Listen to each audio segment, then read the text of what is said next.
Welcome back, Commanders. Architect here once again, continuing the Legend of the Stars qualifying tournament #1 coverage. We are getting through the entire tournament. We are finally, and finally, I really mean it, up to the last match on Forbidden Pass. It does get really tedious when we have 8 matches on the same map. Fortunately, we did get a bit of a mix-up from the standard meta in that last game where Zlo and Thomas Hyatt both did some funny things. Unfortunately, it meant Thomas Hyatt funnily got himself killed. But we are going to move on down to that very bottom match now, where we're going to see BullydozerNoob taking on Espiranto. The winner of this match is going to go through to round 3. They'll face off against Zlo, who did manage to come out victorious. So, without any further ado, let us head through to Forbidden Pass for the very last time of this tournament and see who is going to secure that spot against Zlo. Alright, let us resume the game and see what our players are going to do. Alright, we've got Espiranto in the bottom left. Let's go and have a look at his initial build order. Okay, his initial build order is nothing for a while, and then a first land factory. He's going to get adjacency on 1 mass extractor and be very much at a disadvantage. Of course, the eco in this game is very exponential, so a 10-second delay at the start can be a very large difference much later in the game. So let's have a look at BullydozerNoob, who did not forget to build things. He's going to take Cybran as well. He's put his first land factory down, and we can see a total of 5 Tech 1 power gens, and then he's going to have his air factory up and running. So 5 is still fairly light. He will be relying on tree reclaim to get him through, so hopefully he's not going to suffer with that. Now, how is Espiranto recovering? Well, he's still just building those mixes. In fact, he's going for the 4 core mixes before he builds any power. That's actually going to make him struggle to get enough energy to get everything underway. So he's got the first engineer out. We do have a attack move there, so he is going to start pulling in reclaim. But, well, look at that bar evaporate. That is running very short on power. He is going to... Oh, that was this close to stalling, but he didn't quite stall. That tree reclaim has saved his butt, and he is going to manage to just avoid power stalling in that very early stage of the game. So that will mean that he may have a fighting chance in this one, although he's got quite a lot more mass still in his coffers that he has not managed to spend yet because he just hasn't had the power or the time to spend it. Alright, that factory there, the second air is coming along very nicely there for BullydozerNoob. He will be underway fairly soon. And what is the plan for the AC after that?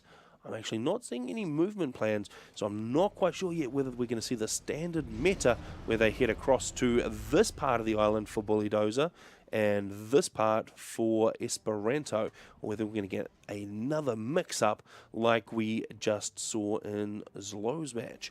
Alright, we do have a hunter out. No, it's not a hunter, it's actually a mantis. So he's going to go fully fledged T1 tank for his initial combat unit out of the factory. Where is that going? It's going to just come along here, and it's going to stand guard duty by the looks of it. So he's just going to try and keep this engineer alive, which by the looks of it is scooping up some extra reclaim just to make sure he doesn't run out of power, and then he's going to go for the expansion up here. Not going for an edge build of a factory. He will wait until he's secured those 4 mixes before he builds that factory. Alright, the Hydro will be underway reasonably soon. It looks like the mix just has to get completed. There's no stalling there for Espiranto. In fact, he's got a full bar of energy as well, so he has managed to get that under control. But after he has completed that, it looks like there's a Hydro, a whole lot more power gens for a second air factory. So he's obviously planning on going reasonably forceful in terms of air power. But what is this? a bomber. Oh no, this is a bomber coming across from Bullydozer's side of the camp. There is no interceptor supporting it, so it is going to be vulnerable to an interceptor, and we do have an interceptor. Is it just the one? Yeah, just the one so far from Espiranto, and oh, that is a terrible, terrible miss there. The engineer managing to dodge out of the way. It looks like Bullydozer's is actually going to ignore that engine now that he missed it and head across to the main base. Is this a good idea given that there is an interceptor on his tail? I don't think it is. It looks like at most he's going to get one pass. What is he going to use it for? He is going to hit an engineer. So he does successfully get a kill, but now he has got a lock on from those interceptors. Well, two interceptors, and it looks like Bullydozer's is going to lose that for just a single engineer kill, and unfortunately not managing to deny this expanding engineer over here. So that is a bit of a mistake there from Bullydozer's investing in that bomber. That could cost him the 10 seconds that he has over Espiranto from that initial build cluster that we saw. Alright, it looks like the interceptors have just about finished duking it out, coming away with just one apiece, but if that is going to be any indication of things, these guys are not really going to focus on air. I can't see any way that they are going to risk spending resources on another bomber after that complete mess and shambles of a raid. Instead, I think we're probably going to see a lot more focus on the ground units. These guys just going to try and push in. So what have we got? We've got a couple of guys right down the front here, and there are some plans to secure this expansion, build a factory and a point defense as well. That is going to be a reasonable way off given the engineer is still back here and there's not a whole lot of support, although a few mantas are rolling across the landscape in support of him. They'll get there reasonably soon. Alright, the commander movements, we're going to see a more standard pattern. We have the ACU from Bullydozer's rolling in. He's going to grab all 4 of those mixes, and then he's going to get adjacency on a quad spam factory setup. So that's going to give him a lot of mantas coming across out of that base. He's going to try and put pressure down onto this main base here of Espiranto. And Espiranto, he doesn't have a whole lot in here to be able to deal with that. And he's probably going to want to bring some artillery as well, because inevitably there'll be some point defense securing this position. So that might be good for him to mix in. And over this way, Bullydozer's now having a decent number of mantas to secure the area. The engineer finally arrives and starts to get underway. But whoa, I just looked at the scoreboard and we can see 37 rocking on 40 for Bullydozer's and just 21 for Espiranto. Now that is what we're talking about in terms of exponential increase. So that just small delay has really cost Espiranto a whole lot. It means his ACU is a whole lot later to the party over here, and he is just starting to get those mixes underway now, and he is a good 7 mixes behind at this point, especially now that there's this expansion being taken by Bullydozer's over here. He's got a first factory down, second one about a third of the way built in here, so that's going to allow him to put a lot of pressure on, and maybe Espiranto is going to have trouble producing enough spam to counter that because he is just lacking in the eco game. We can see he's actually completely bottomed out of mass right at this time. He has managed to balance it nicely, so he's not actually in the negative, but it does mean that he does not have any more room to spam units out. And what is this? This is a very, very costly looking exercise for Espiranto because he's just managed to finish building this factory and it's going to get set upon by a whole pack of mantas. They're just going to come in and absolutely ruin the plans of that expansion there for Espiranto. That is a very unfortunate incident there. So the investment in that factory, which is massive, you really did not have to spend, is going to go completely to waste. And that's going to give Bullydozer's even further economic advantages over Espiranto. So that 10 seconds at the start really, really looking to play out to be a massive advantage to Bullydozer's. No wonder he wanted to continue playing, and I don't blame him. Under tournament conditions, it is not exactly a rehost situation if you forget to build your first factory. Alright, we do have the ACU in place here for Espiranto. He's going to throw down 3 land factories, but I'm not sure that he's got enough mass to be able to run them. He's actually running at a deficit of 20 to 40, depending on how you want to look at it, and he just doesn't have the mass to run those factories. If he starts spamming out of there, he's either going to slow down his entire spam production, or he's going to have to shut down some factories back here just to not stall so hard. But of course he needs a lot of Espiranto needs a lot of Mantis down this way just to combat that and try and take this expansion back. Again, we're seeing a massive outnumbering here. This is very, very one-sided, and it all comes down to the starting build. Well, not entirely, because Espiranto is rated 1600 in global, and we have got 1800 there for BullydozerNoob, so we would expect him to come off slightly better anyway, but probably not to this degree. And now the Mantis are going to start coming in and doing some damage to this side of the map, and this is actually under very real threat as well, because these 4 mexes of the 39 mass per tick that Espiranto is currently generating, these guys are responsible for 8 of that, so almost a quarter, and that is going to go down very soon. Just a 3 Mantis in defense, and we have got a lot more than 3 Mantis rolling on in. They are just scattering across the landscape, and they are going to decimate that expansion, and that's going to hurt Espiranto even more. I wouldn't be surprised if he threw in the towel at this point, because in any second he's going to find that his commando's got a whole lot of Mantis to deal with. There is more there than he can realistically deal with right now. Anyway, he would need these Mantis to come in and support him, and there's a whole lot more coming across the map from Bulldozer as well. And for some reason, Bulldozer just retreating up the top here. I'm not quite sure what the plan is, because he definitely outnumbers the Mantis coming in from Espiranto. And they are going to have an air engagement. Bulldozer is going to come out on top by a fairly serious margin there, leaving him in good control of the air. That is going to open the way to have some bombers coming in and joining the fray to do a bit more damage to those T1 armies rolling across. But this is a big mistake for from Espiranto. He has lost all of those Mantis that he sent forth. That was pretty much everything he had in support of the ACU. There's just these couple of guys back here. Oh, that is not looking good. And I think Bulldozer has got the idea now. He is going to bring in all of those units, and we can just see a green wave spreading across the map. And of course, without any hover or submersible capability on these Mantis, they cannot get across to support that ACU. I think they're trying to. They really, really want to be able to swim, and they've gotten to the shore and realized that they do not have flippers. They cannot get across the water. They are not able to support that ACU, and he is going to find himself very, very outnumbered without Bulldozer even needing to use his ACU in combat. I mean, he does have it over here. He's prepared to use it, but he just doesn't need to, because he is so far ahead.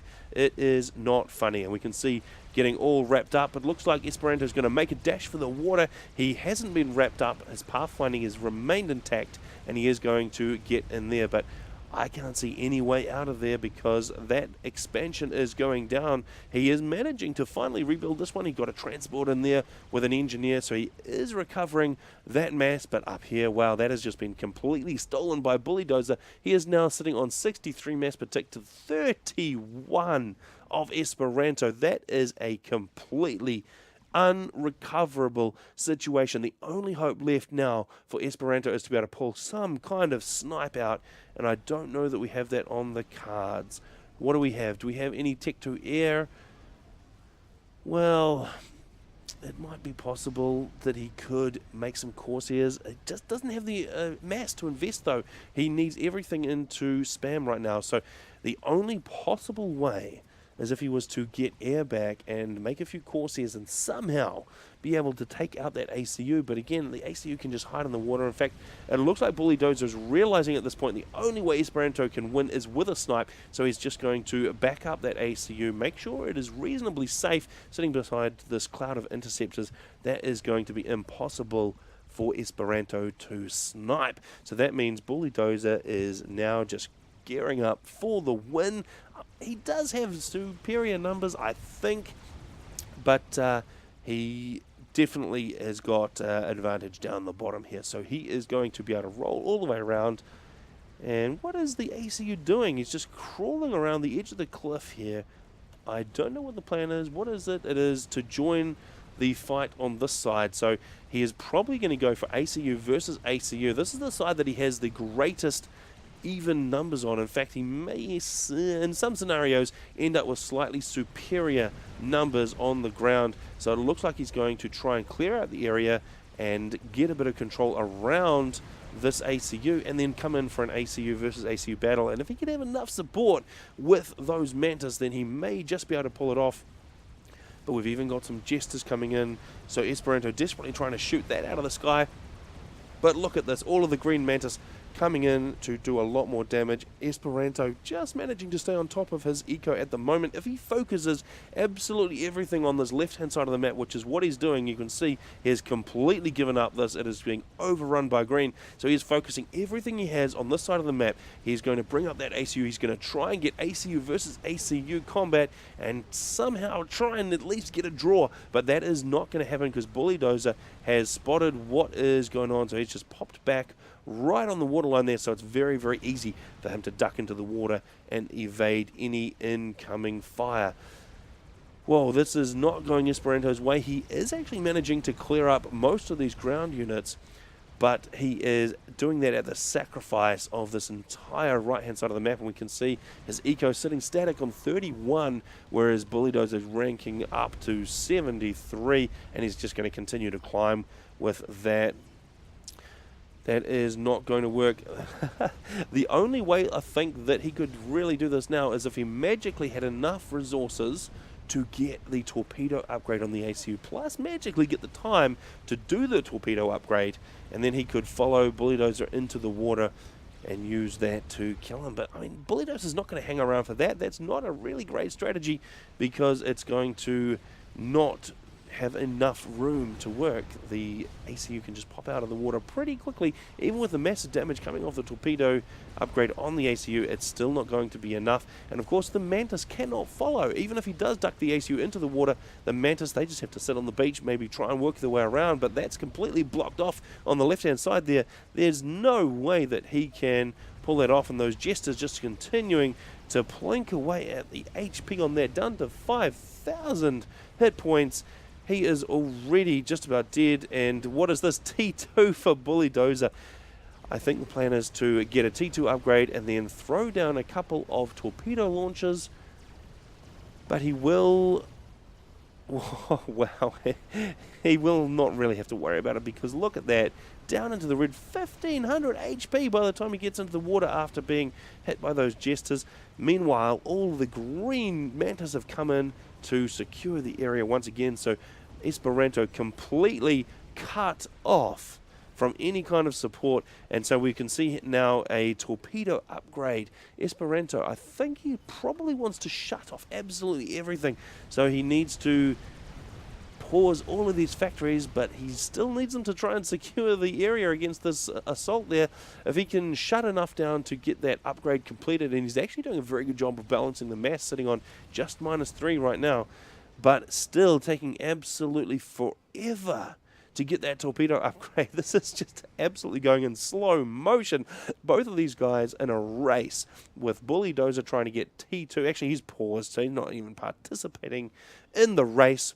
He is trying to combat this, and what is it going to be? Torpedo launchers? Torpedo bombers. Of course it's going to be torpedo bombers. So he's got that T2 upgrade in the background there, pumping out torpedo bombers, and that's not going to take very long at all to whittle through the last HP on that, and Espiranto actually control K instead of accepting the inevitable fate. So, wow, that managed to somehow drag on to 16 minutes, although it was pretty much over in the first 10 seconds. So I apologize that you had to sit through that, but it's part of the tournament, and that is what you get. So BullydozerNoob managing to come away with the win there. Let's bring the draw back up and update ourselves. So there, we are finally through the entire round 2, all of the Forbidden Pass games. We are done and dusted, and we can move on. All right, on to the next one.